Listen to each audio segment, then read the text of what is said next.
Hello. It is me, your True Hill Phenom, SP3. We are live on the True Hill Heat YouTube, Facebook, and Twitter for AEWramble episode 73, the Raggedy Bitch edition. We will be discussing the December 21st, 2022 edition of AEW Dynamite with their Holiday Bash 2022 episode, and I am here with the man of 47,000 subscribers. You go to him for your TV and movie reviews, as well as your holiday cheer, because he's the most cheerful person in the world when he talks about Tony Khan and AEW. Happy holidays to Jimmy Macram. That was true up until about 15 minutes into the show, and then I was back to myself again.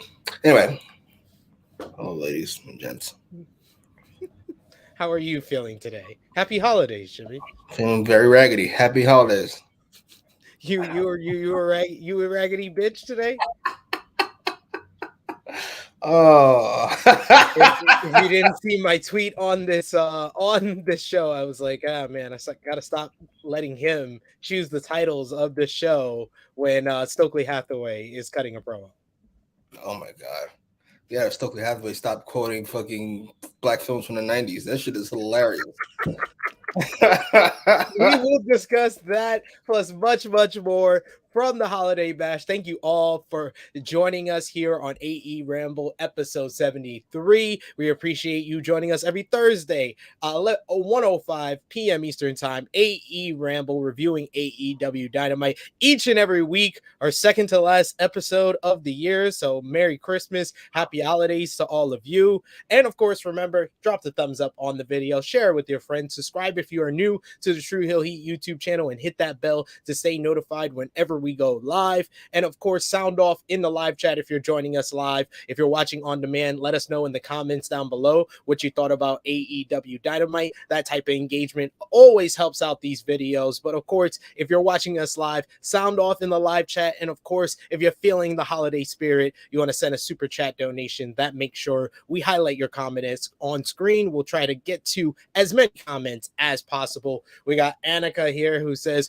why Jimmy got me looking at how Matt Jackson runs now. Oh my god. It's once you notice it, you can't stop noticing it. There's no way they have the same father. It's impossible. It takes him like 4 or 5 more steps to get across the ring than it takes Nick. It's impossible. It's impossible. Fucking upper body built bitch. Upper body built bitch. Wow. No new quotable. That's what we're gonna do next week. Next week on AEWramble, to end off 2022, we want the best quotes from Jimmy that we can make into t-shirts. That would be great. DJ Eric saying happy holidays to you, good brother. SP3 and Jimmy, I still want a Red Rider BB gun for Christmas. I love that movie. Another quote. I love that movie. Another quotable there. CM says, you raggedy bitch with the point is how I heard it. Raggedy bitch. You raggedy bitch. Just the shaking of the head. That's what got me. But yes, let's get into AEW Dynamite. The only we usually start off before we get into the actual show. We usually start off with some news to kind of follow up with last week when we talked about Sasha Banks. It's now been confirmed that your Miss Mercedes Moné, as we should be calling her now, as will probably be her moniker out of WWE. Her real name's Mercedes. What's wrong? Moné? Please don't do that. I don't ask for much. You just want to call her by her real name? Mercedes anything. Mercedes Moné. I think she did also get Mercedes Banks. Oh, that's much better. Let's do that. She sounds like one of the Uncle Phil's kids. Yes. The daughter they had after they moved out the house. Please, Monet, don't do that, please. Mercedes Banks. Yes. That would make sense due to the timeline. But yes, she is officially in Japan for Wrestle Kingdom, so that's been confirmed. So not much there, but one of the bigger news for AEW recently is Miro. We talked about it a little bit. You talking about fucking all you psychopaths jumping to conclusions about why she didn't get her money? That shit was shocking to me. I was like, I knew wrestling fans were psychopaths on that side. I didn't know they were psychopaths on this side too. What the hell? What are you talking about? Racist! That. What the fuck just happened? I mean, what's the difference between Sasha Banks and Charlotte Flair and Becky Lynch? Why shouldn't she get the same pay as them? She has the same resume. I wouldn't go as far. I suggested that might be a reason. This is a company. This is a company that does have a very checkered past when it comes to that, despite how much people want to think that Triple H was in the Million Man March and shit because he pushed a couple of girls in NXT. Yeah, this company overall doesn't have the best history when it comes to that. But of course, at the end of the day, the biggest reason would be that she walked out, and she has walked out before. Isn't that the end of it? We can stop there. No, you wouldn't even have a negotiations if that was the big issue. She walked out. She's injury prone. She's clearly not committed to wrestling the way she used to be, which is fine. I wouldn't be, certainly not. We could argue that she shouldn't get the same contract as Becky because Charlotte shouldn't have the same contract as Becky. I'm not entirely sure why that's a thing. I agree with you. Out of the three, Becky should be getting paid the most. But if you're just talking about on the surface level, resume, they are, resumes. If you're gonna bring her to the table, then her walking out shouldn't be that big of an issue. We're not doing resumes. I'm not sure what that is. It's like if Austin Undertaker came to you in '98 and had their resumes here. Undertaker goes, I'm way better than this fucking guy. Are you out of your mind? If you don't get the fuck out of here. This is not resumes. This is business. Beat it. All right. So I would sign Sasha Banks to whatever she wanted. That's what I'm saying. That's all I'm saying. Me be a charge. That's all I'm saying. You know me. I'm gonna think of it as a business end. I'm actually hopeful for WWE to continue making the business that they do because it helps me in the long run. Ladies and gentlemen. I would sign Sasha whatever she wanted. We'd be out of business real fast. Yeah, it's just very confusing, and you also have backstage issues with Charlotte in the past, very recently, just last year. But his love of Charlotte is a little disturbing. Yeah, that's all I'll say. I don't want to get in trouble. Don't get in trouble here. Ric Flair go upside Becky's head. I know he'll go upside mine. And we should also bring up the whole case of Miro with AEW. His wife, CJ Perry, said in an interview that she believes that Rusev Day will never die and that it will be back in the WWE and that you never really leave the WWE. You always go back. Basically, I know what you immediately thought because when I heard this report, I was like, she went full Melissa Santos and Miro is Brian Cage. Now we understand that might be another reason. And then the report from Wrestling Observer Radio was that in September, after All Out, when Miro was involved in the 6-man with House of Black, Tony Khan went to him and suggested a match or an angle or a storyline that would pay off at Full Gear, and Miro didn't want to do that. And basically what Meltzer alluded to is that some of the WWE guys don't like doing jobs, except if your name is Bryan Danielson. And me and you have talked about that Bryan Danielson is Bryan Danielson and The Rock. And everybody else could be whatever face of the Mount Rushmore of guys who are open to jobbing to everyone at the top. When they are at the top on the peak of their powers, those two guys, when it comes to jobbing, I don't think there's any one match. But I think Bryan Danielson is one step further. But it's interesting that Miro kind of turned that down, and that's the reason why he's been off of TV. All right, I'm gonna take this in parts. Miro, who's he job to? Sammy. Dragon. And job's not the great word, but I'm gonna use it for here. Sammy, Dragon. Yeah. I'm sure there's a couple others that I don't give enough fuck about to remember. I'm not the right person to ask for this because I'm always team worker. I'm team Austin. I'm team Banks. I'm team MJF. And I'm team Miro. I'm sorry, I just am. I'm on the side of the not billionaire. Shocking. But that aside, I also know the booking for Miro has not been great. No. So I can't deny him going, you know what? That also sounds dumb. I don't want to do that. I agree. Okay. Definitely agree with you there. So, Lana, what the fuck? Please don't do that.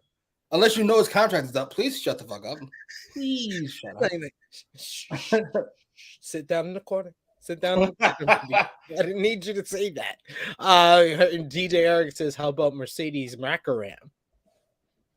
I'd change my whole wish for Sasha Banks. I absolutely would. I absolutely would. Whatever you want. We got Ace here with us in the live chat. Hassan's here with us. Thank you, y'all, for joining us. We always appreciate y'all. Jericho is another one. When he was at the top of his powers, and even now in AEW, when he's kind of at that level, especially what happened last week, he's willing to job to pretty much Jericho could be the third face. We're by the end of this podcast. Foley? Yeah. What's that for? Foley. Yeah, that's the floor. Yeah. It's like watching Raw 98 again. This nigga's losing on Raw. Like, what are you doing? They got jobbed at WrestleMania 20 when the logical thing was the reuniting Rock and Sock. Maybe should have probably won there and then Foley lose to Orton in the one-on-one matchup. But Foley was like, nah, I'm losing to him both times. I'm losing to Triple H in the Garden in New York, and then I'm losing my career the next month. Shocking. He told The Rock, just wail on me. Hit me with the chair as many times as Rock said, gotcha. But he got an attitude afterwards. We worked. But you said it, you did.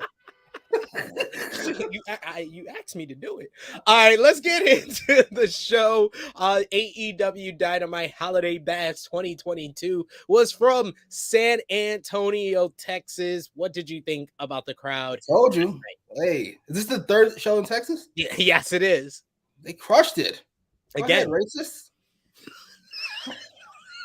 I just saw somebody on Twitter complaining about the racism they were giving to the baddies and stuff. I'm sorry. I'm shocked. This was awesome. Good job, crowd. I can't even give you the disclaimer for that. You've established that that's your view, and it backs it up with the homie Cam Hogg. He was the Seahawk who put that on Twitter that he was there at the show, and he was like, "Yeah, it was very racist towards the not all of them. I guess a group very racist towards Jade and the baddies. I mean, that's surprising. Have they ever seen anything like Jade in San Antonio before? I haven't seen anything like Jade on TV before. Well, we opened the show with a recap of MJF winning against Ricky Starks for the World Championship. And to the surprise of me, not only did we get the recap, we also then get Ricky Starks coming out to open the show. I was like, oh shit, we following up off the main event from last week with the baby face. Oh shit. So Ricky comes out. He says he wants to make one thing clear. He was ready for MJF last week, and it took some cheating to beat him. But Starks is going to be even more ready next time. He says that there will be a next time, and now it brings him to whoever he needs to beat to get another title shot. He will work his way up the ladder once again, but he is interrupted by the Jericho Appreciation Society. Chris Jericho comes out and he praises Ricky Starks. He says that he'll be a world champion one day. He says that it just won't be anytime soon. But maybe Starks just needs some extra guidance from Chris Jericho. He says that he wants to invite him into the Jericho Appreciation Society. He doesn't want Ricky to be a flash in the pan like he said last week. Ricky responds. And he says, Chris Jericho, you got your life all together. He was like a couple of months ago, you were looking out here like an air fryer. And now you're out here. He was like, you're looking like a single father on his 5th divorce. Oh my God. My jaw. I was like, that is one of the best lines Ricky said. He said he's going to pass on the offer. He says because he says the J and JAS might as well stand for jobbers at this point after last week when he lost to Action Andretti. He calls the other two, Sammy Guevara and Daniel Garcia. He says that they are the jazz holes. He said you could keep that. You keep that. He said, and he asks what Jericho has done for either of them. We get jazz hole chants. He then challenges Chris Jericho to go one-on-one with him on January 4th, But here comes Jake Hager to jump Starks from behind.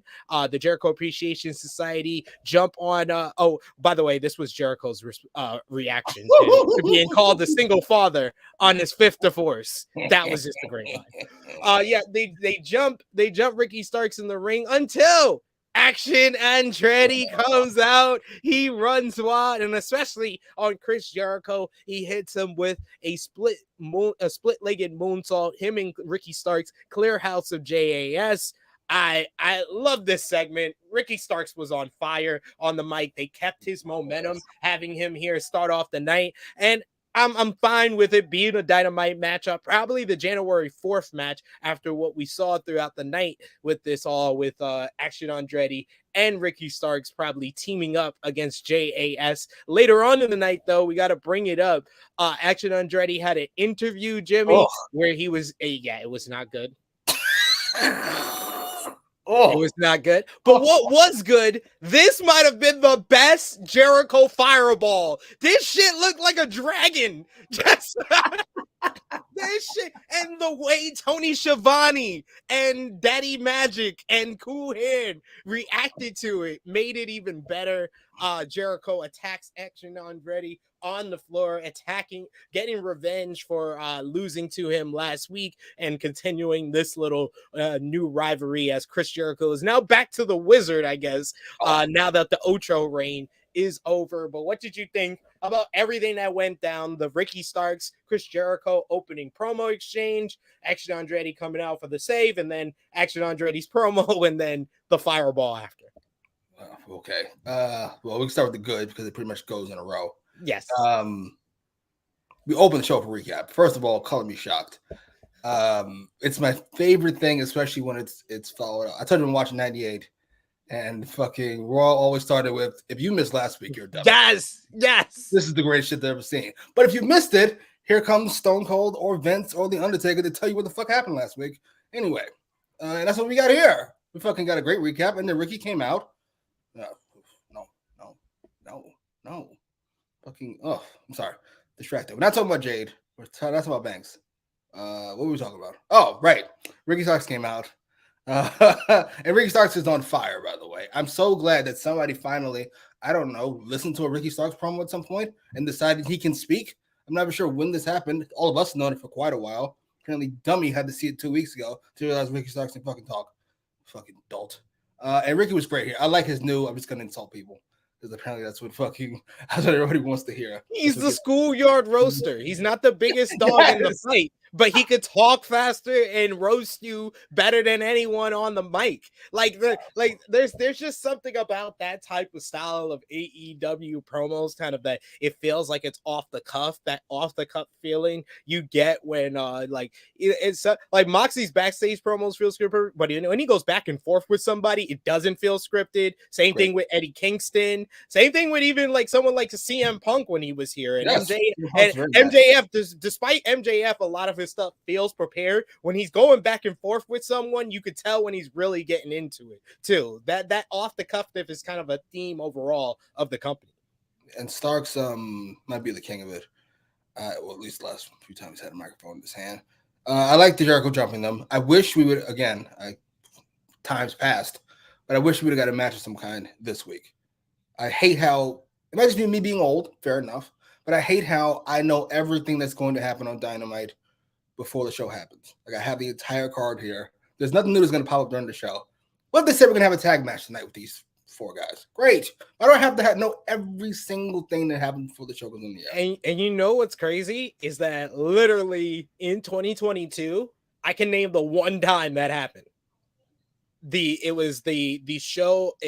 I want to give the date too. February 9th, the week after Punk and MJF. MJF starts off the show with the whole crowning thing where he's kissing the girls. Then he's with the Pinnacle. Punk comes out and interrupts, and he makes the challenge.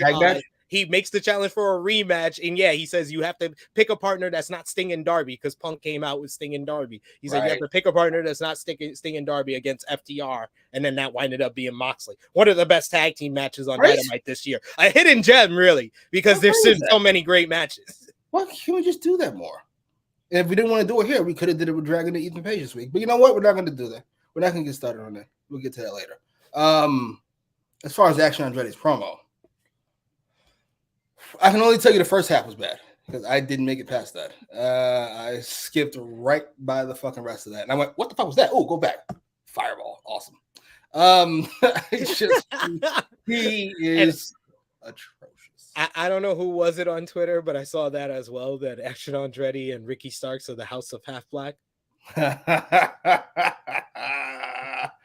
Oh, I'm sorry.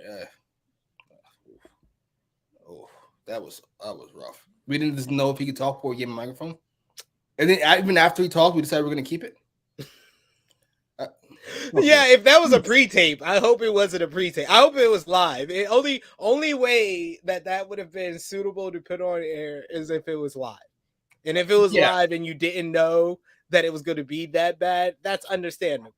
But sure, you should have probably pre-taped that one. I gotta be honest. I think I'm cutting. I think whatever Pusha had in mind, I'm cutting it.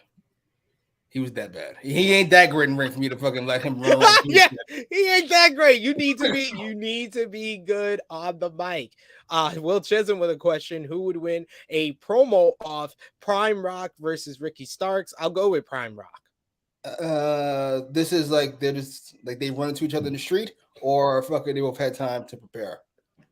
That's true. Yeah, if they have time to prepare, I'll go with Prime Rock. If it's off the cuff, just meeting in the street, then Ricky Starks. Yeah, it's Ricky Starks probably get right. Yeah, I'm good with Ricky Starks on that one. He catches him. The Rock with his glasses, it's hard to tell if he's ever flustered by anything. He's just kind of staring straight ahead, looking at you with disgust.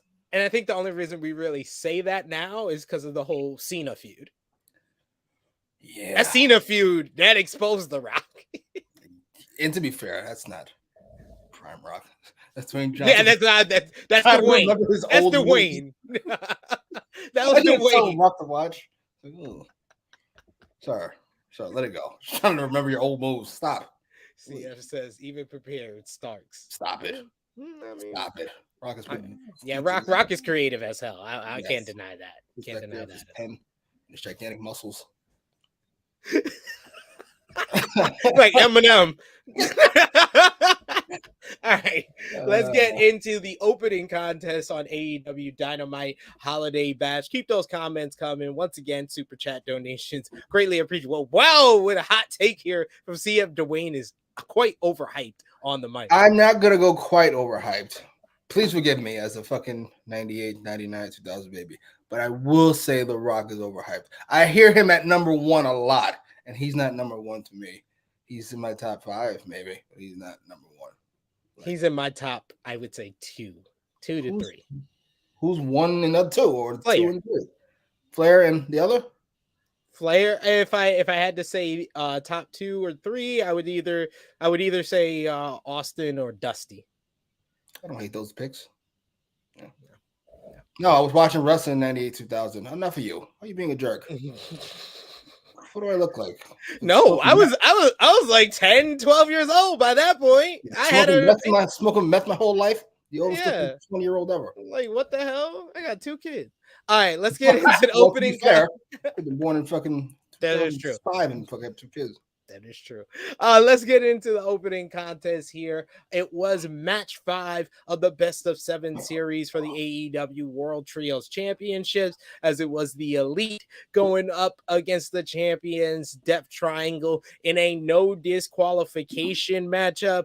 And yeah, this was a Holiday Bash edition, so we got holiday themed weapons. We had Christmas trees being used. You had Brandon Cutler dressed as an elf trying to get involved in this match, having a little face-off with Alex Elperhantes. Penta went and got the Christmas tree. We had that being used. At one point, Omega hits the "You Can't Escape" on Pac with and then hits the moonsault with the garbage can. Pac was bloody from someplace during this matchup. You couldn't see with all his hair in the way. It was just we had all the Christmas stuff you could have aspired for, including some tin tinsel being used for a brutalizer attempt. You had Omega bringing out the barbed wire broom from Full Gear 2019 and using it. At one point, we had the Young Bucks hitting stereo elbow drop and swanton. The big story throughout this matchup was once again Nick Jackson's injury, and Nick Jackson for me was the MVP of this matchup. Just the subtle things he was doing with his offense to show that his ankle was bothering him, and then it really started affecting him when he missed a super kick and hit a steel chair, and then the Death Triangle started using the hammer at that point, continuing the theme of the whole best of 7 series. In the end, the Young Bucks pulled out the win by getting the Meltzer driver, with Nick Jackson still selling the ankle, climbing to the top rope with 1 foot before doing the 450 into the Meltzer driver for the win. But after the match, they set up the Elite as the underdogs going into the match 6 next week, Falls Count Anywhere on New Year's match, with Death Triangle laying them out with the hammer, busting open Kenny Omega, busting open Nick Jackson. Mick Jackson especially was busted open. He had the Crimson Mask at the end of this one. I thought that this was a fun kind of holiday brawl, but it was definitely the weakest match of the series so far. You thought it stunk. I'm happy to hear it. No, you thought it stunk. Don't put words in my mouth. I thought it was fun. I thought it was fun. Fun. But probably maybe the weakest of the. Yeah, you thought it stunk. It's okay. It's okay. It's okay. You thought it stunk. Don't put words in my mouth. I do not have to sugarcoat anything. If I didn't like the match, I didn't like the match. But I had every other matchup in the series rated at like 4 stars. This was like a nice little 3 and a quarter. It was fun. It was fun. It was nice. Absolutely. That's what you say about the fat girl. That was fun. Nice. She's sweet. I don't know what you say about fat girls. But I didn't say anything about fat girls. Yeah, that's what you just said. Antonio. You just said big old women in San Antonio, boy. I'm sorry. Love you, Chuck. What was I going to say? Oh, right. I was so busy. I gotta be honest. I totally forget that Hollywood Rock is a thing. And yes, Hollywood Rock is roasting everybody. Everybody can catch it from Hollywood Rock. Hollywood Rock's number 1. Everybody can catch it. That is true. Toronto. He's so happy he said our name because we're from Toronto. This match stunk. I hated this fucking match. I was so fucking mad watching this. This goofy fucking. That's probably the only saving grace. And then after the win, there was this fucking some dad like hugging his kid because I guess the kid was nervous that the Elite wasn't gonna win. Oh, shut up! Yes. So gross. I will say the way first of all, watching Dummy run. I'm sorry, it's the most unathletic man in wrestling possibly. He's between him and QT Marshall, Matt Jackson and QT Marshall. It's shocking that they have jobs on a nationally televised wrestling program. It is just you don't need any. All right, you know what? Focus on what we're talking about here. The match stunk. The words and opinions of Jimmy Macram do not necessarily reflect those of True Heel Heat, its viewers, or affiliates. The match didn't stink. We're not gonna talk about people not deserving jobs on the show. Especially at Christmas. I didn't say they didn't deserve it. Yes, at Christmas time when they got kids. Nope. Uncle Nick was my watch. Christmas present. I was thinking about who I'd fire in this company, by the way, if I ever got a chance to fucking do so. And it was just a whole bunch of people. Fucking Matt Hardy, Dustin Rhodes. I couldn't fire Matt Jackson because Nick Jackson would leave too. Just a whole bunch of motherfuckers I'm just get rid of. But that aside, I love the post match. Oh, wait a minute. I can't listen. I'm always knocking fucking Matt. I cannot let Kenny Omega slide with kicking out of getting hit with a hammer. I can't let him slide. I can't let him slide getting hit with a hammer and he kicks out. Oh my God. Just have somebody break it up. What are you, an asshole?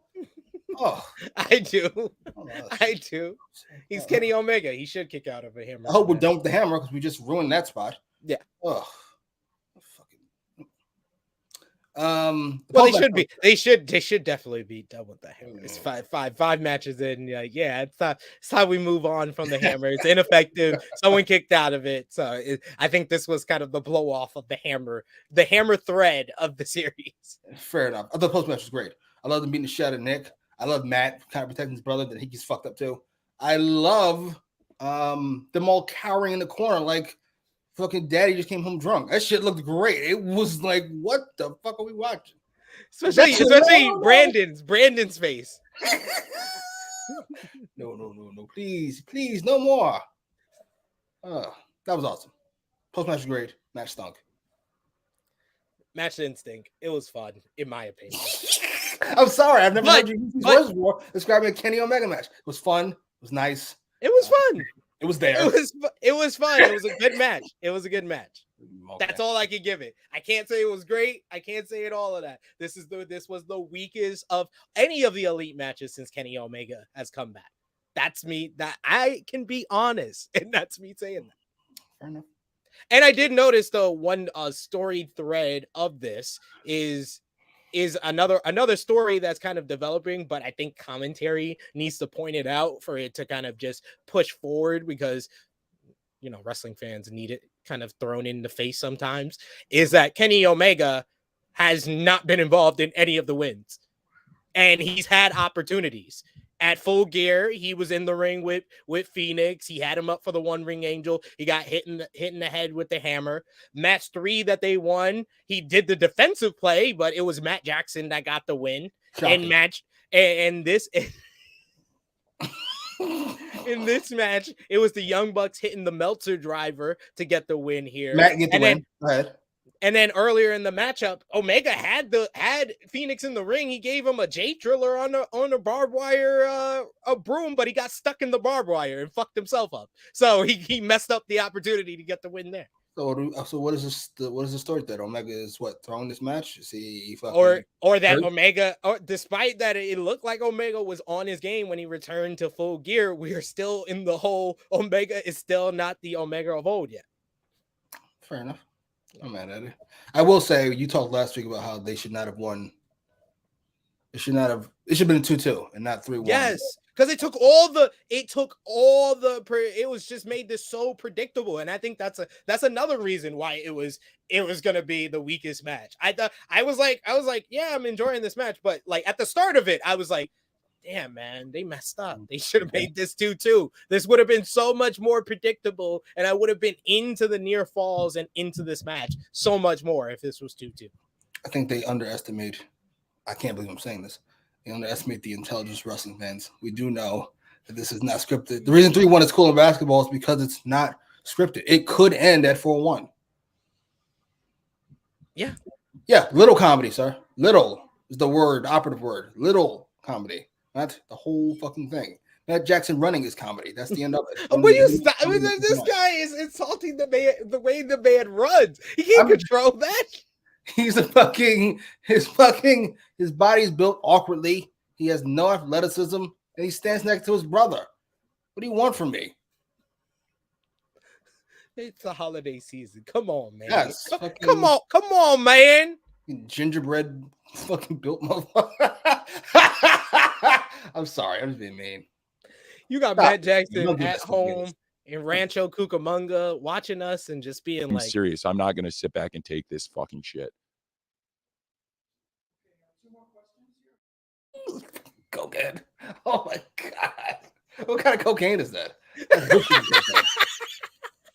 We go back to last week. After last week's successful title defense, MJF is livid backstage after Bryan Danielson ran after him. He says that he took away his moment and he would never do that to anyone else. And he says that he wants to give Bryan Danielson more than he actually deserves. The passion here from MJF, it could be 30 seconds, it could be 3 minutes. Sometimes he goes an eternity, but he always hits the mark on these promos. What did you think? He's so good. No, it's not scripted, you fucking psychopaths. That people don't trust anything. They don't trust the government. They don't trust basketball. They don't trust anything. It's just whatever. You know how many people would have to get on the same page? You'd have to get 30 people to not spill the beans. That's just exactly. For one game. The only literally in the past 25 to 30 years, the only example we have of anything happening in the NBA where excuse, and this is me as a Laker fan, is the referees helping the Los Angeles Lakers win the 2022 Western Conference game 4 of the Western Conference final. I mean game No, game 6 of the Western Conference Finals. Yes, They definitely helped us win that one because it was egregious. And especially I don't know if you watched it yet, Jimmy. They got the Shaq documentary on HBO Max, 4-part series, 4 hours of your day. Get it out the way. It's great series, great stuff. And they talk about all of that and they talk about that series. And I was just like, yeah, this was pretty obvious. Oh, I feel so bad for Chris Webber. He definitely had a championship. Hey, it happens. There you go. Right, you're a footnote. Safet says Tony Khan and Matt Riddle should be partners doing coke. Is that Matt Riddle got caught doing? Apparently, his exes are outing him on social media and saying that he was doing heavy cocaine and he's been doing heavy drugs with his new partner, who's a porn star. First of all, Matt Riddle living the fucking life. He's like, I'm divorced. My kid, I can't see my kids. I'm living my best life otherwise. Oh my god, he sounds like a rock star. Fucking just backstage, fucking snorting cocaine and fucking porn stars. Okay, I'm sorry, we were talking about something. I'm never gonna forget that. I'm sorry. Wait, what? He's not abusive, is he, Matt Riddle? We don't have any accusations of abuse. I'm just saying. Oh, I don't know. I mean, not that I know of. Right. I mean, the fact that these women are speaking, I would imagine means not. Because Matt Riddle was a fighter. So if you want to do some damage, I'd imagine he could. Team Matt Riddle. Whoa. Okay. Where's the... Yeah, there you go. The words and opinions of Jimmy Macram do not necessarily reflect those of True Heel Heat, its viewers, or affiliates. What? What did I say this time? I don't know. It just didn't sound good to allude to Matt Riddle doing anything. Or, I don't. He should. Or that if he did do something, these people would not be speaking. I don't think it did come out wrong. Either. You know what? I didn't think that was good. That's a fair point. That did come out wrong. What I'm saying is, the reason that I'm not talking about speaking like they're talking up. I mean, speaking as in their mouth works because fucking Matt Riddle's a fighter, and people who fucking fight. You get that idea. I'll leave it there. We got people talking about this Matt Riddle thing already. Goddamn, what are we doing here? Accusations, false accusations. Absolutely, bringing everything together, tie everything together right there. Will Chisholm, this might be the most clutch comment. 2 things we've been talking about here. I'll be sure to come back when the Lakers beat the Kings in May. And the big ass smile afterwards. He just laughing. He knew it was gonna get heat. If you didn't know, that was the Rock concert. I think back in 2003, when he was in Sacramento. That was great stuff. Great classic. What a time. Hollywood Rock. Yeah, what a time to be alive. We go to the ring following MJF's promo from last week. We hear from Bryan Danielson for the first time since the William Regal attack by MJF just a couple of weeks ago, and he's here with Renee Paquette. He says that he isn't happy, and he knows that the Blackpool Combat Club isn't happy with William Regal turning on them. He says the fans might remember that he actually trained here in San Antonio and had his first match just up the road from this building. His trainers were Rudy Boy Gonzalez and Shawn Michaels. Pause for HBK chant. I don't know why he paused for it, but he did. But he says William Regal taught him how to be a wrestler.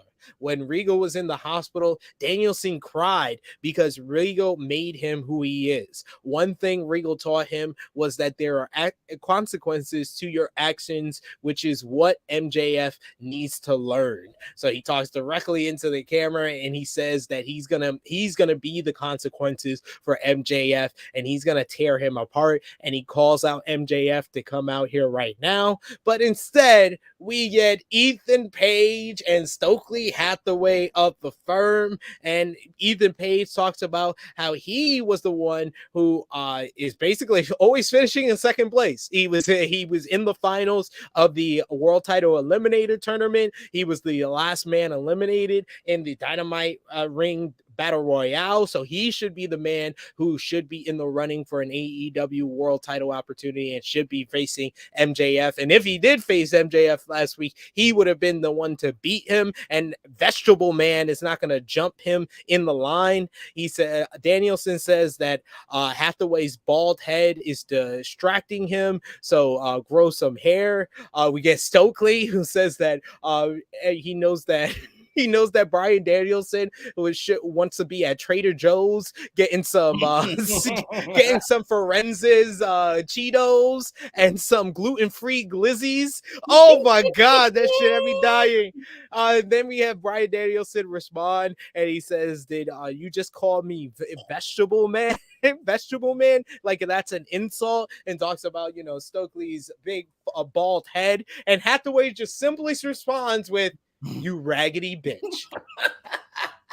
The delivery, it was almost like he whispered it. He was like, "You raggedy bitch." You raggedy bitch. He says that he is going to turn Danielson into a vegetable, so Danielson is ready to fight, but nah. Ethan Page says instead they'll do it next week. He says because he doesn't want to wrestle at San Antonio.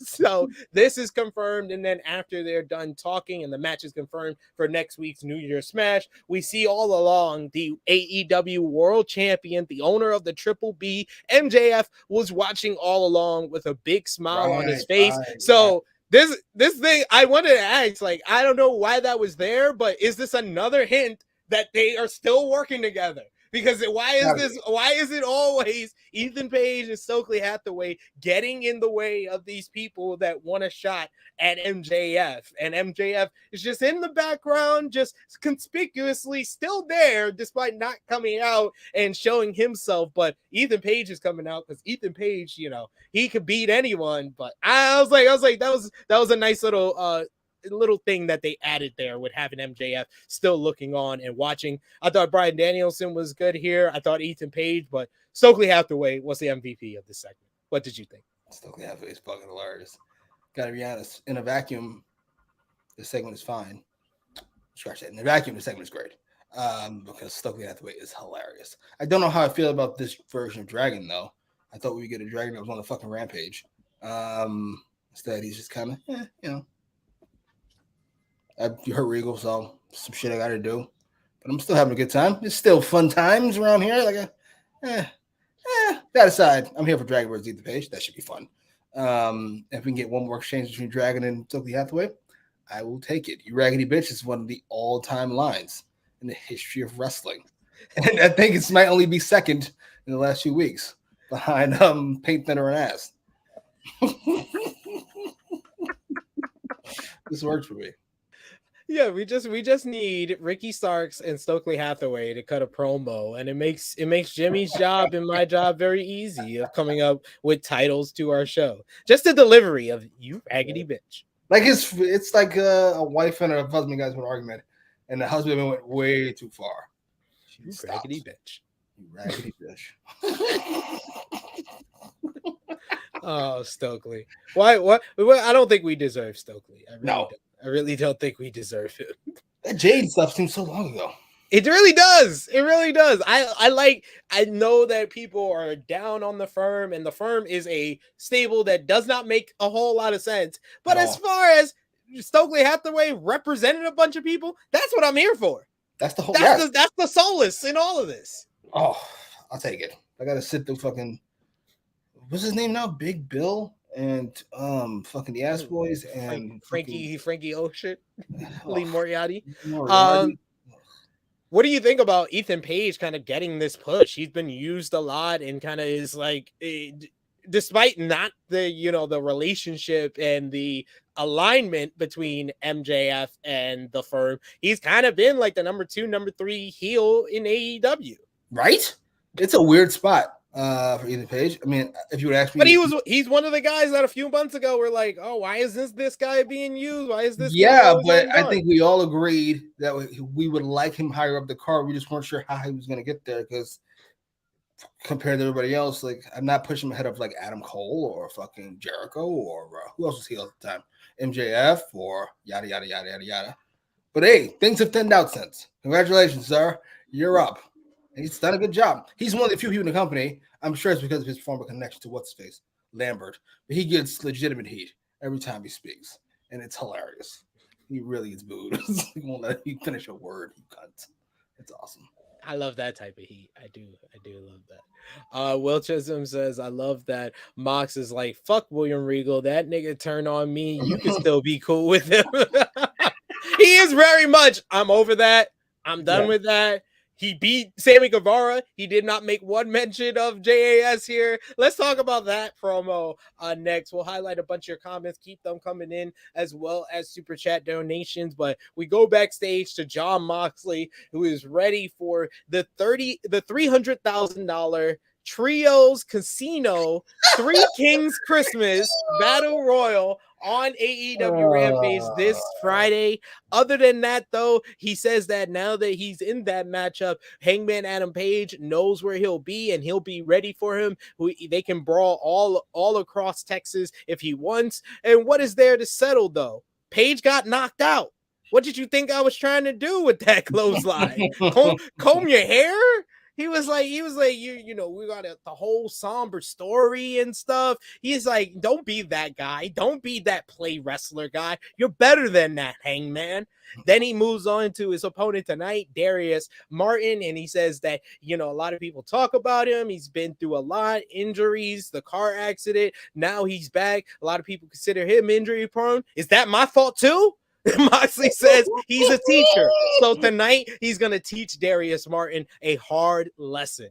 I love this no fucks given Jon Moxley. It seems like ever since William Regal turned on him, that's the Moxley we're getting. It's very similar or showing shades of the Moxley I thought we were going to get when Nalita before he went to take care of his demons. So I like it. What do you think? It was perfect. It was everything I wanted to hear. It's exactly how Moxley should react. I'm not confused by I'm confused with what you're so angry about. I'm not entirely sure what the issue is. We were having a fight. Whole point is to win a fight, and I did it faster than I thought I would. I actually knocked you out. What is the issue? I didn't do anything illegal. I literally used my arm. My arm knocked you out. What is the problem here? I didn't use a foreign object. I just got like, I think he shames him. You're better than it. That was great. That was so great. You're better than it. I'm gonna need something from Hangman. This week. I don't know what he's got in his bag. We already used the kid. I'm not sure what else we got to fucking make me get on your side. But I am now firmly Moxley. Honestly, I think they can get away with this formula they've been doing for the last couple of weeks, where they've been trading off the last 2 weeks at least. The last week we got the Hangman promo. This week we get a Moxley promo kind of responding to that. But both weeks of Rampage, you had Rampage last week with the whole Sammy thing and then the post-match with him and Hangman. And then we know something's going to happen because with these Battle Royal, because Dark Order is there. Hangman Adam Page shouldn't be far behind. So I like that they're doing like promos on Dynamite and then saving something physical because that's going to be a draw for people to go see Rampage. Yes, and they've done, I was going to say decent, but the fact that 400 cents is considered decent these days for Rampage is kind of sad. That aside, I don't know what I want from this feud, but considering Hangman's one of the few guys with an actual character, I would love if he loses his mind, which he has clearly because you're fucking attacking somebody for accidentally give you a concussion. I hope he gives Moxley a concussion and then feels bad about it. I went over the line. Fucking goes back into his fucking weird, what's wrong with me? Place. I'm here for it. We got John F. Kennedy in the live chat with us. Welcome to the chat. Welcome back from the dead as well. Hey, that blew my mind. We also got Riggedy who says, "What did you expect, Hangman?" Yes, that's just a great line. What did you expect? It's up. I don't know how I feel about this trios thing. I gotta be honest. I don't really like Moxley in the group at all. He feels like such a lone ranger. Yeah.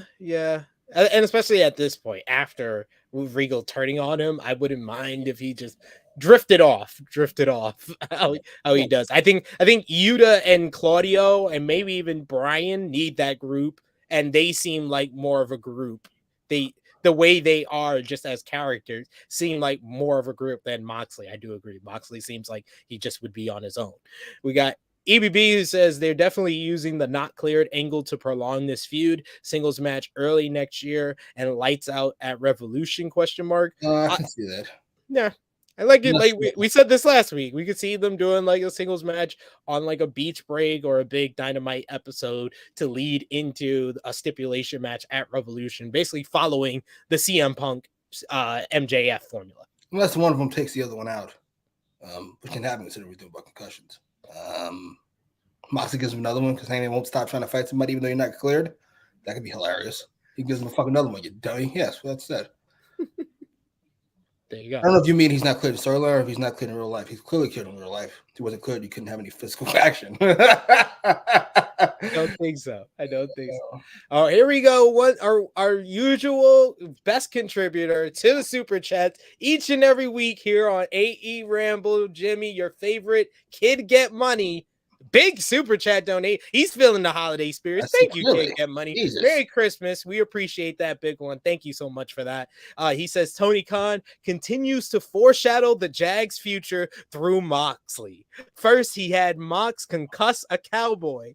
Top Flight's logo is a jet, and he dressed him up in New York jet colors, then let Mox whoop his ass. Texans run Roosh in bull mass is next. Kid Money's love for the Jags is shocking, sir. Yo, the way he looped, like he went through an obstacle course of trying to make this work. What the fuck are you on about? Go ahead, sir. I wish I cared about anything when you care about the Jaguars. I wish I did too. I care about my family that much. But I wish I cared about my Lakers. Maybe I'd be more heartbroken. How are they, by the way? Oh, I gotta tell you the story. Who they played where they fucking made the big comeback, but not all the way? Boston? Was it Boston? It was Boston. Yeah. They were down big because Boston by 11 points. So you know what I did? I was like, LeBron's got to run in them. So I put $5 on the Lakers. And if they would have came back and won, I would have won $170. Anyway, fourth quarter, they're up by 5. They give me the option to cash out for $120. You should have cash out, take my money, and then they lose. Good job. They betted on the Lakers. It works. It works, ladies and gentlemen. Jimmy just gave you the formula. I'm here to help. Thank you once again, Kid Get Money. We also got Will Chisholm who says, I'm still surprised that as a faction, I care about the bloodline more than the Blackpool Combat Club. Shocking. Yeah, I wouldn't have said this like 8 months ago. 8 months ago, when this first started, like the first month of the Blackpool Combat Club, I was like, this is the best thing going. This is the best thing going. Even coming out of Double or Nothing after Anarchy in the Arena, it was like they were part of the best match on that show. I was like, yeah, they killing it. They still doing their thing. And then the Jericho Appreciation Society feud. I think the peak was Blood and Guts. Blood and Guts, and then it's been kind of a slow descent as far as fan intrigue and what they've been doing as well. I have a question. Why is the Bloodline so good? Like, who do we give the lion's share of credit to? Is it Paul Heyman? Huh? Sami Zayn, for sure. He's interesting, but like he's not the story creator. Why? Like, well, it's you have to give it up to Vince McMahon. Vince McMahon paired Sami Zayn with the Bloodline. I like it because the Bloodline wasn't that interesting. Pre-WrestleMania, everybody was over the whole Brock Lesnar and Roman Reigns thing. Oh, no. The Usos were in interesting feuds. They were feuding with Shinsuke Nakamura and Rick Boogs at WrestleMania. So to go from that to being in the best storyline, it all comes down to Vince making a decision to just have Sami Zayn 1 week play Randall in Recess and try to snitch on Drew McIntyre and RK Bro to the Bloodline. And then everybody was like, wow, that was a great segment. And then more of that. I gotta be honest. How long has it been going on? Since April. This might be the entirety of the Bloodline thing. The Bloodline. Oh, it just started the fall of 2020. Jesus. The Jey Uso Roman Reigns feud. I'm about to say they had that, which is an all-timer. Yeah. They had the Paul Heyman being stuck between his two daddies, which that was great. And they That got the was good. Sammy thing, which is another all time. This is great. I'm shocked by how good all this is. Absolutely. EBB says Roman has the best boo-boo face too. I don't give a damn what the tribal chiefs say.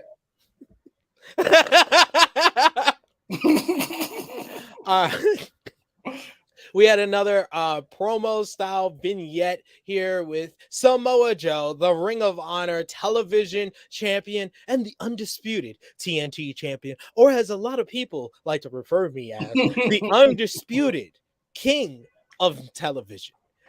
He's like, I took time out of my busy schedule to wish you all a happy holidays, as well as you, Wardlow, because you won't have a happy new year, as I will give you a beating that you will remember for years and years to come. So until next week, I hope you enjoy your holidays and sleep well, because December 28th, you will bow down to the king of television.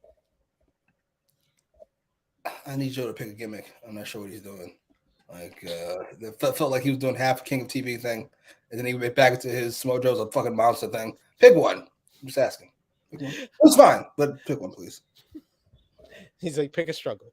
Next we had Hawk, the FTW champion. He goes one-on-one with Exodus Prime. Exodus Prime made an impression on Rampage when he sold one of Wardlow's power bombs on his fucking head. But he does not make an impression here. He gets demolished by Hook, who tosses him around, suplexes, forearm strikes, and then the Red Rum tapping out Exodus Prime. After the match, we get Stokely Hathaway on the big screen talking shit while Big Bill and Lee Moriarty jump Jungle Boy behind him, ending with Big Bill delivering a chokeslam on Jungle Boy into a dumpster. What did you think about all of this? This was so goofy, but I loved every minute of it. Stokely Hathaway talking shit. Well, can't get beat up. He thought it was Beverly Hills. What? What are you even babbling about? This is hilarious. No, it's the ghettos of San Antonio, apparently. Poor Jungle Boy. What did I say? He had the best match in the card at Full Gear. What I've heard a lot of people call fucking career-defining moment. And then what? He's wrestling Big Bill. Yeah, go figure. It's almost like good wrestlers can't overcome bad booking. Who would have thought? Who would have thunk it? Who would have thunk it? Poor Christian. Come back fast, Christian. Jungle Boy needs your help. He's on pause. He's on pause for now, it seems. But yeah, hopefully they end this in like January. This is not something to drag out like I do sometimes. Please don't do that. Fucking, which is so accurate. Hook seeing his boy get dumped into a garbage can. I loved how cool Hook is.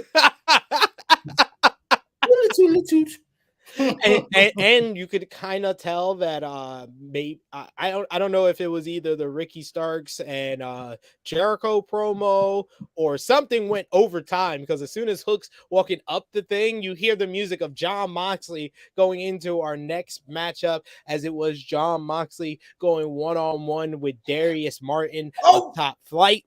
Fucking, we were talking about that monster promo. We were talking about him shitting on Darius. Yes, that is true. He did shirt on Darius. All I heard was injury prone. He's literally working with one. Who are we talking about? I'm sorry, I got distracted. I'm turning this off in a second. Who are we talking about? Randy the freaking Ram. Who's one of the most overacts in the company? And Hook, nigga.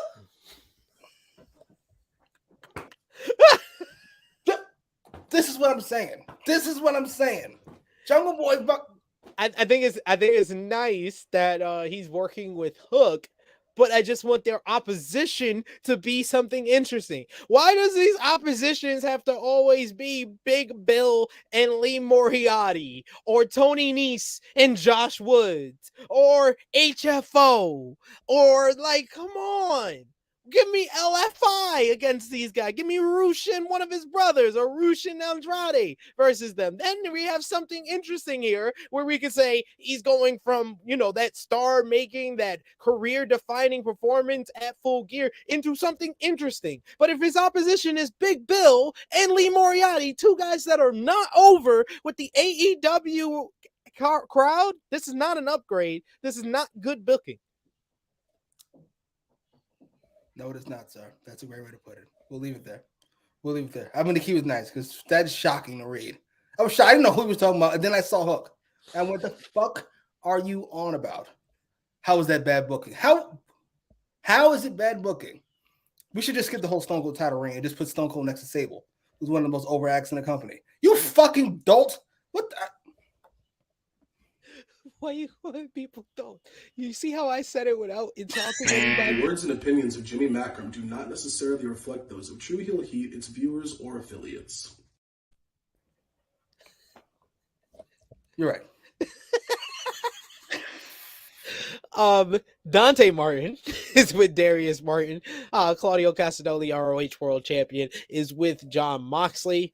This match, it's more of like a veteran versus, a young up-and-comer who hasn't really lived up to his potential quite yet, trying to bring some fight out of Darius Martin, who showed a little bit in this one, had a little bit of hope spots, but a lot of this was just Jon Moxley beating the shit out of a young wrestler, and I always will enjoy that. It's just some weird satisfaction I get from Moxley stomping him. It looked like this man was knocked out from the stomps, then he got elbowed to death, and they still allowed this match to keep going. I was like, yeah, he's like, yo, this the same black ref that messed up the count in the opener at Final Battle. The same black ref just was letting the black man just die in front of his face. What is he doing? What is he doing? He tries to bulldog choke. Darius Martin actually fights to his feet out of the bulldog choke, but Moxley lays him out with the Death Rider. 1, 2, 3 in 8 minutes 35 seconds. Jon Moxley getting the win here. I thought that this was solid. This was just a solid matchup. Darius Martin got a couple of hope spots, but this was pretty one-sided as far as Moxley on offense here, but he did have to work hard to get the win in the end. Should have got Dragon and fucking what you call it instead. All ego. Sorry. Just skip this. Skip the fucking what you call it promo. Fucking Action Andrade promo. And skip the segment coming up after this. And just give me fucking the Dragon match. I'm over it. This is fine. I gotta be honest. A little concerned about Darius. Getting stomped out in the face. Like you caught a couple of them flush. But whatever. It is what it is. He'll be fine. He'll be fine. Yeah, he'll be all right. If I don't hear him on the injury reserve, we'll be fine. A broken jaw. Oh Jesus. Oh Jesus. John, come on. We got a couple of comments to highlight here. We got Yuma Boy Blue says another assault on an unarmed black man. Absolutely. What? And outrageous. Outrageous. He says, I missed the end of that match. Is Darius still alive? Wild. We got Randy the freaking Ram, I guess, responding to the last statement. He says, bruh, Andrade hurt though. Place them with dudes that can take a loss and give them a good match at the same time. Literally a holdover feud. A holdover feud for 2 years. A holdover feud is not a good booking. Then that's not good. And I literally said, did you hear me, Jimmy, when I said put Rush with one of his brothers or Andrade? One of his brothers. That two other options. Dragon Lee. Even though they turned on them, people forget. By the way, they didn't follow up with that at all. I'm not going to start. Or Dralistico. Get Dralistico. Dralistico works in AAA all the time. Get him. I know what's next. I know what comes up next. I know what the next comment after this is. Well, did you see when WWE? No, I didn't, because I don't watch. This is bad. How about we start there and end there? We actually got some hype for our main event. We learned very early in the show that the main event would be Jamie Hayter versus Hikaru Shida for the AEW Women's World Championship. I was very surprised by that, but yet happy to hear that. And then we got a little video package here, hearing comments from both women getting ready for the matchup. So continuing a theme we've seen for the last couple of weeks of AEW, of them building up to the main event. Then we got the next chapter in the book of Hobbs, where he talks about the first memory that he has as a kid is watching his uncle overdose and all the other horrible things that he experienced as a kid. And now he's going to be doing the bloodshedding, and it's about to be time for Powerhouse Hobbs to return. He just comes off like a complete and utter badass. As much as he comes across like a badass, Everything he says is very heavy. I'm not entirely sure where I want to go. Either I want Eddie Kingston and him to exchange these awful memories, or I want Moxley to fucking just mock his entire life. Oh, you had it rough. Yeah, well, that's life. I don't know what to tell you. Not sure what the fuck you expected to happen.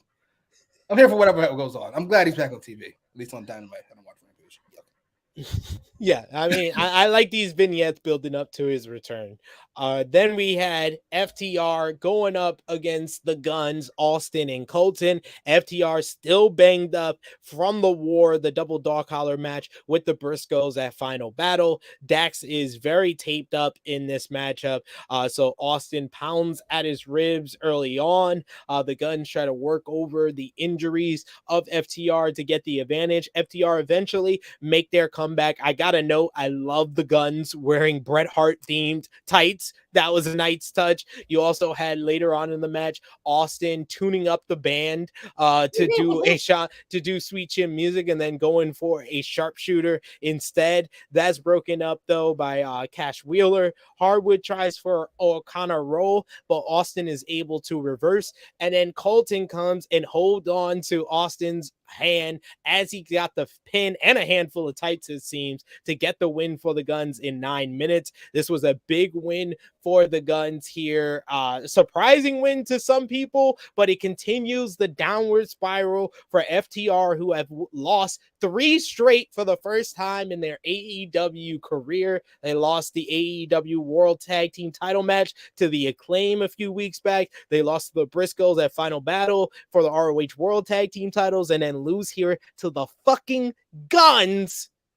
I think this was the right result, though. I'm sorry. To gain anything and to make sense of them guys spending weeks feuding with them, the Guns had to beat them. Like, it would be, honestly, if FTR would have won here, yeah, I would have been fine with it, but it would have felt like, damn, they wasted all these weeks feuding with the Guns and they just lost here. So that is what's called the sunken fallacy. It means you continue to put money into something that's not working because you put so much money into it. You feel like it's a mistake to walk away. That's what you're describing right now. When the truth is, you should just cut ties and walk away. We should cut ties from the Guns and walk away. That aside, if FTR is leaving, which is the feeling I get, and I think the feeling Tony Khan has gotten, why not get some out of him here? Sorry, you got a few more losses in you. Let's see what we can do for you. I'm glad they're not phoning it in, though. I love FTR. Yeah, they always. This was a good match. This was. I pulled Dean Ambrose and phoned quite a few of these things in. Give the most half-assed of efforts. Dean Ambrose. I'm not gonna pretend like he didn't half-ass the last 2 months of his fucking. His WWE career. Oh, absolutely. This is dumb. Yeah, he did. Get the fuck out of here. He did. Well, in a lot of ways, FTR did for their entire main roster run. They had a lot of obstacles like injuries and stuff, but when they weren't given anything, even when they eventually did get matches with the New Day and the Usos, I remember them being good, but not like the level of greatness we expect from them, that we've seen from them in NXT and that we've seen to them this year. Okay. I didn't. So. Someone call it Rickety saying next match double dog collars, Guns and FTR. Nah, I'm good. I don't want to do that. Don't do that. Will Chisholm says, is Will Hobbs a heel or face? Because the stuff he's went through is stuff you would be glad that he overcame, but Tony will make his black ass a heel. Yeah, that it seems kind of disconnected. It's very much like the Lacey Evans vignettes over in WWE, where they were promoting her as this mother who was a Marine who's fought for the country, and then she comes back and she's a heel. It's like, there's some disconnect here. They're gonna bring Hobbs back. Shirtless with underwear on, in chains, because that's where these animals belong. I know Tony Khan theory. It is what. Whoa! Tony, you think that's Tony Khan's theory? By the way, did you see Lacey Evans' comments? Oh boy, yes, I did. Poor Triple H. Yes. Already got these motherfuckers calling me racist, and now you're gonna make me fucking not suspend you. What the fuck? You're putting me in a bad spot here, like, you ass. Making stuff hard for you. We had the Sanjay Dutt rap video from the Acclaim's theme music where he talks It fits Sanjay Dutt. I don't care what anybody says. What happened? It fits Sanjay Dutt. Look at him. It did. Because he's got the pencil. So he wrote all his rhymes with that pencil that he always brings out. And he busts a rhyme about the Acclaim and challenges Anthony Bowens and Daddy Ass to a tag team match against Jeff Jarrett and Jay Lethal this Friday on Rampage. I enjoyed this way more than I thought I should have. No, not calling her racist. See, I'm calling H racist. Lacey Evans might be racist. I don't know. I mean, if you've seen some of her politics. Yeah, she MAGA, whatever. I wouldn't be shocked. I only support Republicans if they, I'll be nice. I'm just saying, like, fucking, if you support them because fucking they give you a tax break, I'm all here for it. What the fuck do I care about civil rights? I want to keep my money. Fuck the rest of that nonsense. I just want my money. I'm with Steve Vince McMahon, by the way. I don't know what the fuck you're all babbling about. Blackface is hilarious. Wait, what? Wait, what? Vince thinks blackface is hilarious, and I gotta be honest. Do you? No. The words and opinions of Jimmy Macram do not necessarily reflect those of True Heel Heat, its viewers, or affiliates. Of course not. That was such a no because I put you on the spot. That was not a genuine no. I'm not the right person to ask. I find almost all horrific things hilarious. That's it's just it is what it is. What are we talking about? Oh, that rap. Anything is better than that rap. I'll talk about whatever you want to talk about that rap. That was fucking nonsense. What are you guys getting mad at me for? I'm turning these comments off. I said no. I'm on the record with the no. I said no. Not funny. Well deserved. You're a lawyer. You're a lawyer. What the fuck? Imagine you go up to court and your lawyer's like, yeah, get him. What? I want the Jeff Jarrett to get on the mic during and say rap is crap. I was thinking the same thing. That would have fit. Absolutely. That so would have fit. Speaking of rap, we have rap mogul Rick Ross is back as he is here to moderate a meeting between Swerve and Our Glory, Keith Lee, and Swerve Strickland.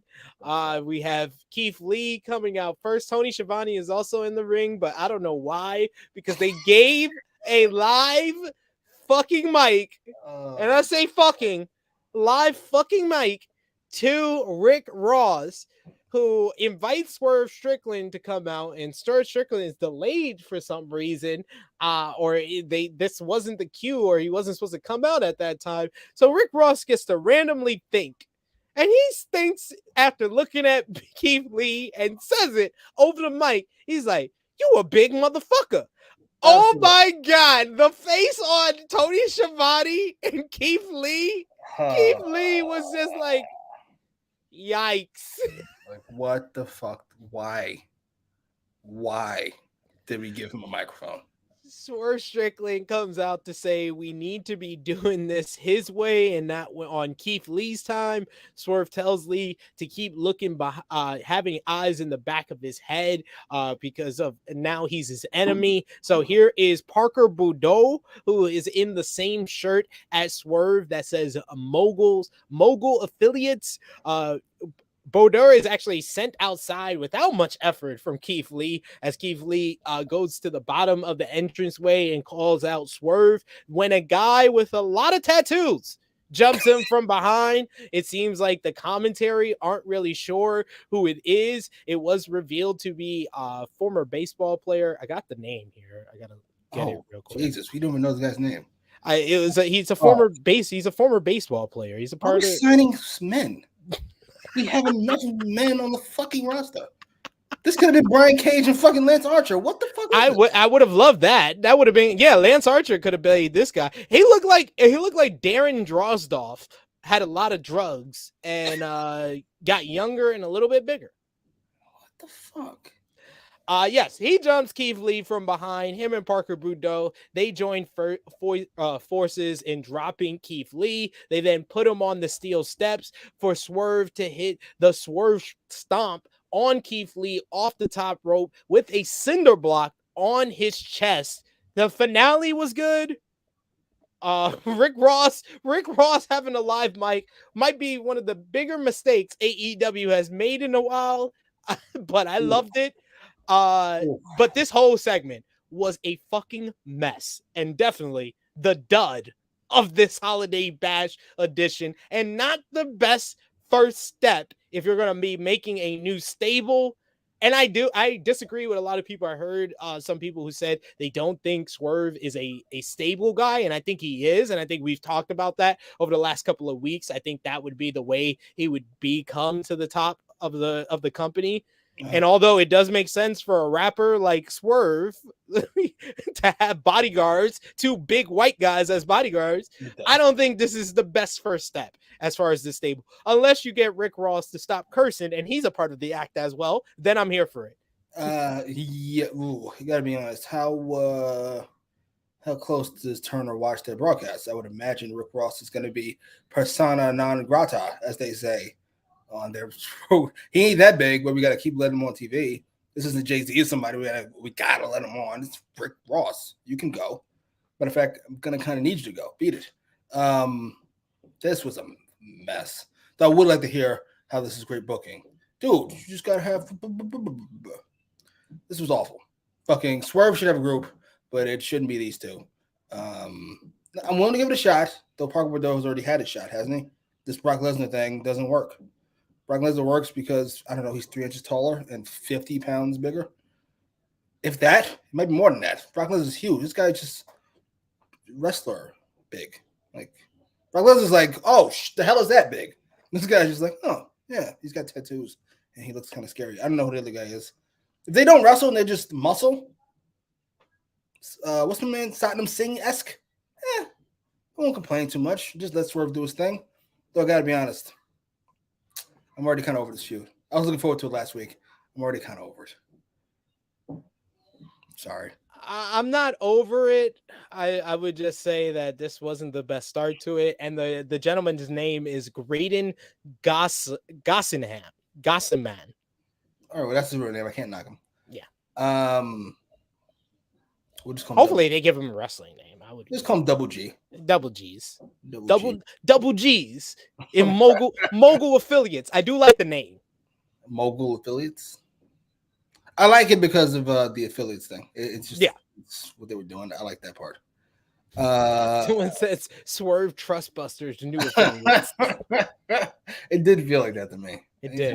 Parker, it's like, great. You just told me to fucking the shoe has been defined down. Yeah, it gave me shades of all these other groups, like the groups I've mentioned before, of all these groups that feel like mismatched stables, like the Firm and the Factory and HFO and AFO. And yes. All these random ass stables you've had throughout this whole AEW run. It's the book of the year, huh? Hey, it's a low bar. It's a low bar, ladies and gentlemen. Right. Low bar. Jesus. And I the same gimmick 4 times. You a big motherfucker. Facts are facts. That's funny for all the wrong reasons. It's because he really thought it and said it out loud. Randy says Ross dropped a gem. Ain't any crazier than giving Steiner a live mic. LOL. Is this Tony Khan's dummy fucking burner account? It's gotta be. It's gotta be. The black emoji doesn't fool me, sir. We got a super chat donation from Kid Get Money once again. Thank you so much. Double super chat donations from Kid Get Money. Thank you, sir. And this one without the Jags reference. He says, Rick Ross on my AEW 5 out of 5 show. Reality creator, would you please shut up? Like, I'm reading a couple of these, and like, it was kind of interesting at first, and then you're just going off. You sound like one of those fucking. I'm being nice. I got it. We got it. Enough. The rich class by the poor. We got it.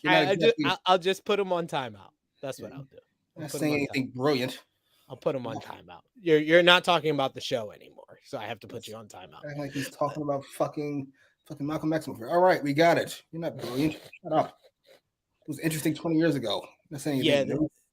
This is kind of kind of like back-to-back kind of duds as far as like the Guns beating FTR. You know, people are high on FTR and they're gonna be down on the Guns beating them, and then this whole mess of a segment.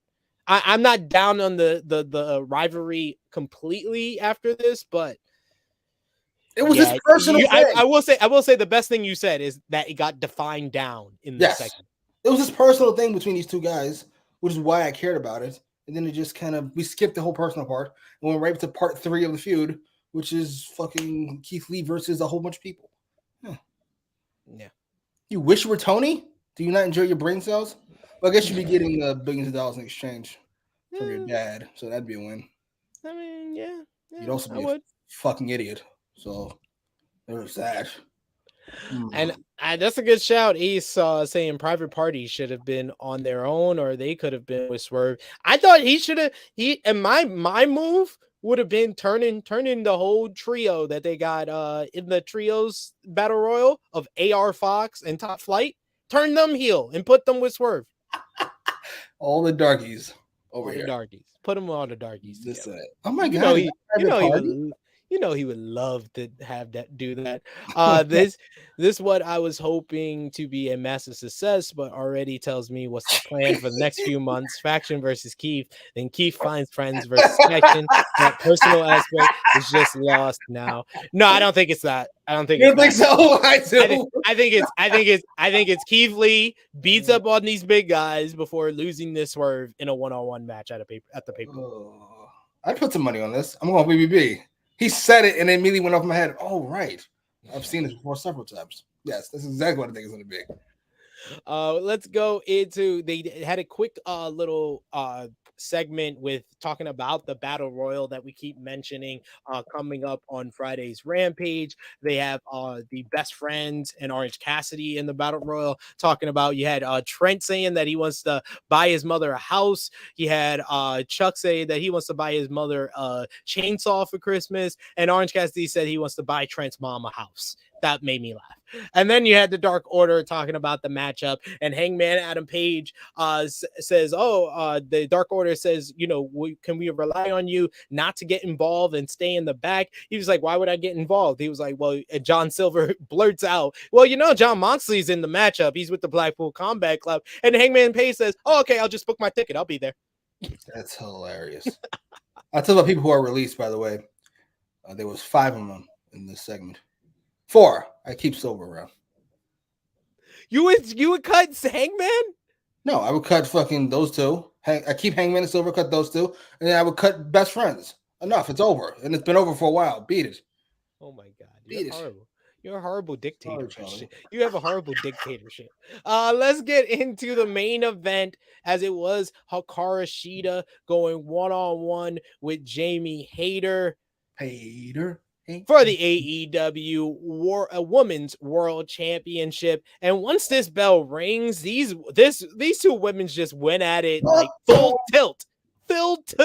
They strike away at each other at the start. Shida getting the better of it, knocking Hayter to the floor. Shida drops her again and scares Baker away. She's back in control. She hits a snap suplex, then double clothesline, puts both of them down. We get a big drop kick by Shida, which and she heads to the apron where Shida then hits Hayter with a jumping knee.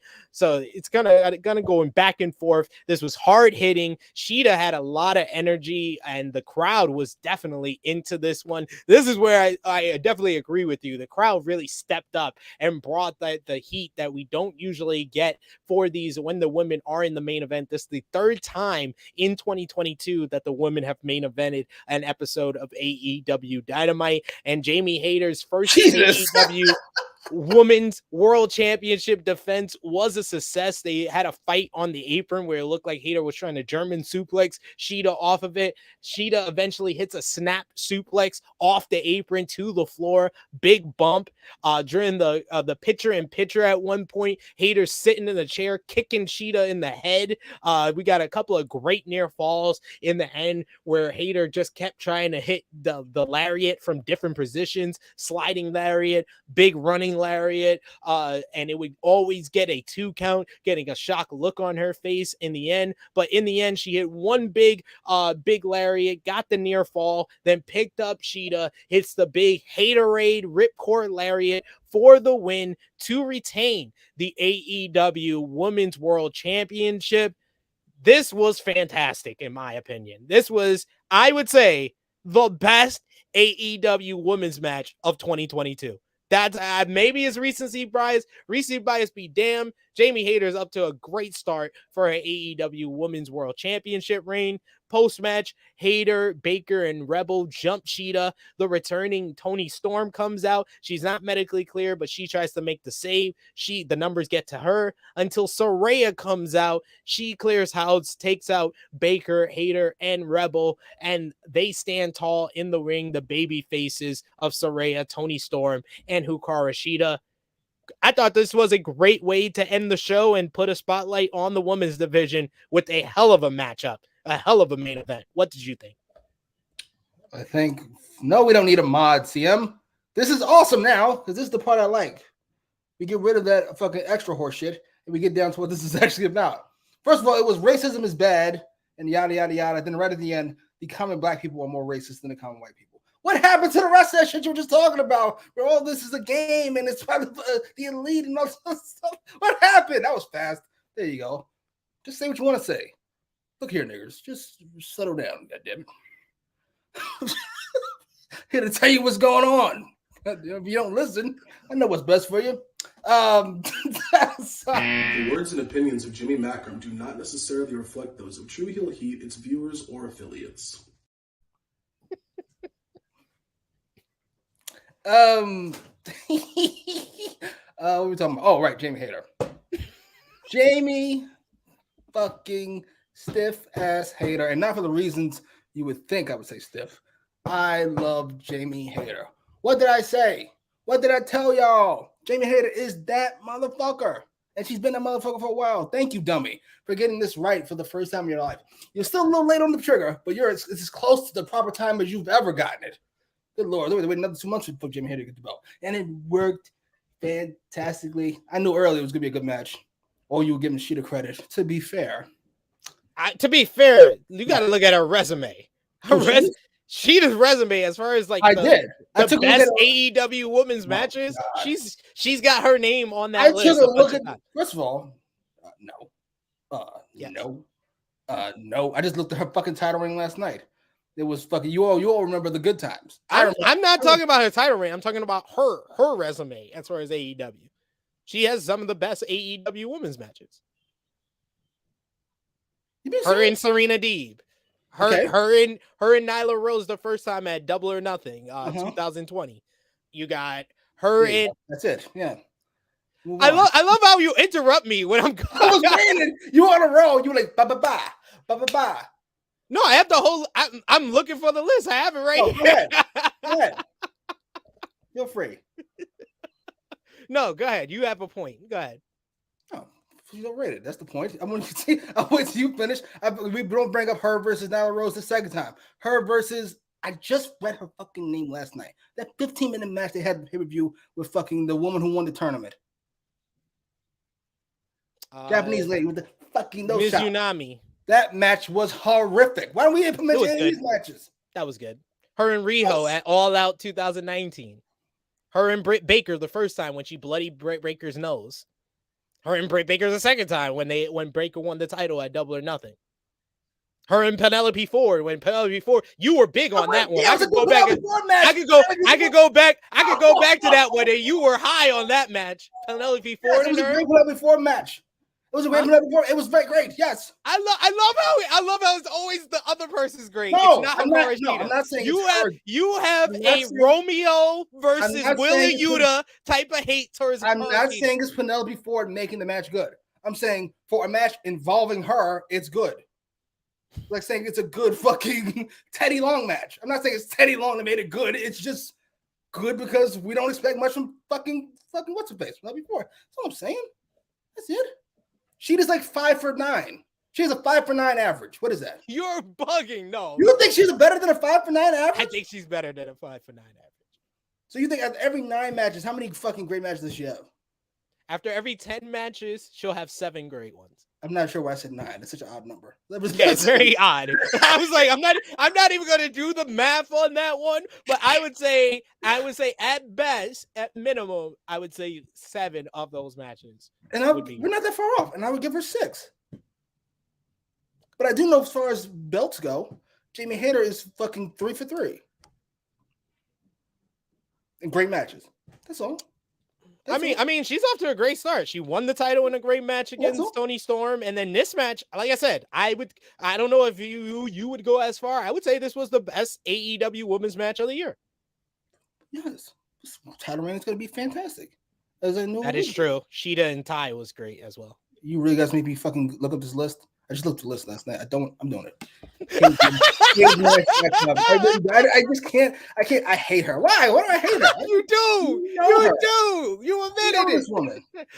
We got Randy who says this might be the best women's match in either company for the past 2 months, which ain't really that big of a bar, but I can't really think of a better one. This was fire. I mean, I would say it's better than a lot of matches I've seen over the last couple of months. I would say it's the best women's match that I've seen since Shuri versus Utami Hayashita in Stardom in October, I believe that was. No, November that was. So. We're really gonna forget Shida versus Big Swole. We're really gonna forget Shida versus Nyla Rose second time rather. We're gonna forget Shida versus Anna Jay, Shida versus Abaddon, Shida versus Ryo Mizunami. That's who the fucking tournament person was. Don't get me started. This is what I'm talking about. I try to be nice and just do a general big overview. I'm just saying I remember these things. Zero Prime, knock it off. Hayter is great. See, you didn't like the Rio match? Is that the fucking? Oh wait, you mean Riho or? I think he's talking about Ryu Mizunami. Fox, no. What? I hated that match. That is one of my least favorite matches I've ever been forced to watch the whole way through. Because I said I would do this fucking review for this motherfucker. The next day, I had to sit there and watch that fucking nonsense. Fucking knee kick out. Fucking Michinoku kick out. Knee kick. What the fuck is this? I agree, Zero Prime. I agree. Always be player hate, no matter what facts. This is the fucking that fucking asshole just here. He just got into account. I don't know. You show up right after he leaves. Knock it off. Knock it off. All right, that brings us to a close on our review of the Holiday Bash of AEW Dynamite. Let's put our thumbs in the middle, Jimmy, for the December 21st, 2022 edition of AEW Dynamite Holiday Bash in 3, 2, 1. Thumbs up across the board from both of us in the live chat. Give us your rating out of 10. Match of the night, MVP, LVP, as well as in the comments down below. Like we said at the top of the show, that helps the engagement, helps more people see our review of AEW Dynamite Holiday Bash. Jimmy, out of 10, what did you give this show? 7.5. That's actually exactly what I got. 7.5. 7.5 out of 10. It was 7.5 out of 10 show. Honestly, after the Rick Ross segment, it was like 6.5. And then Shida and Hayter brought it all the way up to a 7.5. Goddamn right. Who do you got? Match of the night. The main event. Not all that close. It's really not that close. It's really, like I said, I like the opener. It was a fun matchup, but it's definitely the weakest of the trios matches. This was a promo heavy match, a promo heavy show, because the first hour I think had more promo time than actual match time. Yes. So, and I like that. I'm fine with that. That helps in the episodic feel to the program. So I'm always down for that as well. But MVP of the show, Jimmy. Oh, that's close. I don't really do co-MVPs. I'm gonna have to do Ricky Starks. I'm gonna have to do Jamie Hayter, and I have to do Stokely Hathaway. I'm sorry. I think we're gonna keep this now as one of our ongoing thumbnails. I think this has met the upper echelon of weekly recurring ones to go along with this. Ugh. This. Oh, look at his face. Just stab him. And an old favorite we haven't used in a while because you haven't said it in a while. Oh, Guarantee. But you raggedy bitch of Stokely Hathaway. Yeah, my MVP, Stokely or Ricky. That popped me the most. Stokely or Ricky put the smile on my face the most throughout this show. So I will make them my co-MVP. LVP, I gotta go. I can't go with Rick Ross. I'm sorry, I can't go with Rick Ross because I'm sorry. That was the most entertaining thing about that segment. But I think everybody else, Parker Boudreaux, Graydon, baseball player, Darren Drossoff guy, Keith Lee. I felt bad for Keith Lee, so I can't even give him LVP. And Swerve, because Swerve now has to deal with this group. So yeah, the mogul affiliates, Saints, Rick Ross is the LVP for me. Who you got? I'm gonna give it to Rick Ross. I'm sorry. I can only imagine how many N-bombs got dropped in that Turner executive room. He dropped motherfucker on live television. Yeah. Sorry, Rick Ross, you're up. Oh man, sorry, Ross. It's I tried to make the argument for you. Well, let's see what the live chat has to say. Randy says, wait, can we discuss the mystery partner thing? We've discussed it over the last couple of weeks, and we really discussed it last week. So if you want a full discussion on it, take a look at last week's AEWramble number 72. We still got a couple of weeks. Don't worry, we'll talk about it. Didn't you see Tony Stone's show come up? That's who it is. It's over. I would hope they're going to announce that. They're going to announce that next week if that's the case. Let me tell you something. If the most unlikely of William Roberts, in the most unlikely event that Banks is involved, bringing her into the company in a tag match might be the most horrific decision I've ever seen in life. It's just a woman. Are you fucking serious? This is the biggest star. It's the most talented woman in the company immediately, and the biggest star in the fucking women's division immediately. She comes back as a tag team partner. What the fuck is this? I disagree, but which part? I don't think it's a bad spot for her to be in, because she's going to be with Saraya, who's considered a big acquisition for them. Britt Baker is their biggest star, and Jamie Hayter is their hottest act in the women's division. Agreed. Banks is above all of them by a wide margin. No disrespect to any of you. Love you, Jamie Hayter. Your future division, you'll get there one day. Banks is a different stratosphere altogether. No disrespect. Jimmy, let the people know where they can follow you on social media and what you got going on, sir. On Twitter, where we can talk about anything. I enjoy all conversations. I got to be honest. I enjoy all conversations, particularly if I get to tell you how dumb you are. In fact, if you're still watching Racist Guy, follow me on Twitter. I'll talk with you all day. They blocked you here, but I'll talk to you. I talk to anybody about anything. I'm sorry. I mean, I gave you the timeout as a warning that you should probably stick to the topic. If you were able to finagle, you should have been creative, like Get Money. Get Money always finds a way to talk about the Jags, even though we're talking about Dynamite. If you wanted to be racist, you should have been like, man, they had that porch monkey, Keith Lee on the screen. Then you're talking about the show, but you didn't do that. And Randy does say they did point out that Tony isn't cleared on commentary, but she will be cleared by January 11th, maybe. Come on, stop. You can follow me on the Twitter machine at TrueHillSP3. Follow the gang, Facebook, Twitter, Instagram at TrueHillHeat. Twitch.tv/TrueHillHeat Gaming. We got some gaming as well as some watch-alongs. You got Blunt Impact tonight, Blunt Impact episode 103, watching Impact on SSTV. You also got the True Hill Heat Sports YouTube channel.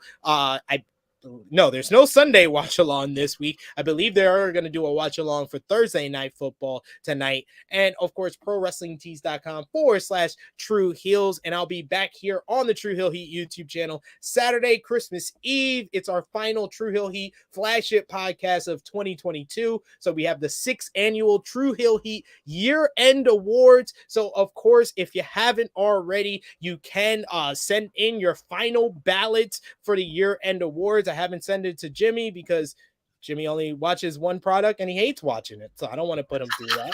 I don't want to put him through remembering the year of 2023. But I did put it in the live chat, the link, because tomorrow night is the final night to vote for the year-end awards for True Hill Heat, and we'll read them out on the podcast 11:05 a.m. Eastern time on Saturday. So Shida's fucking burner account. He's still going on my Shida. So for Jimmy Macram, it is me, your True Hill Phenom, SP3. This has been AEWramble, episode 73.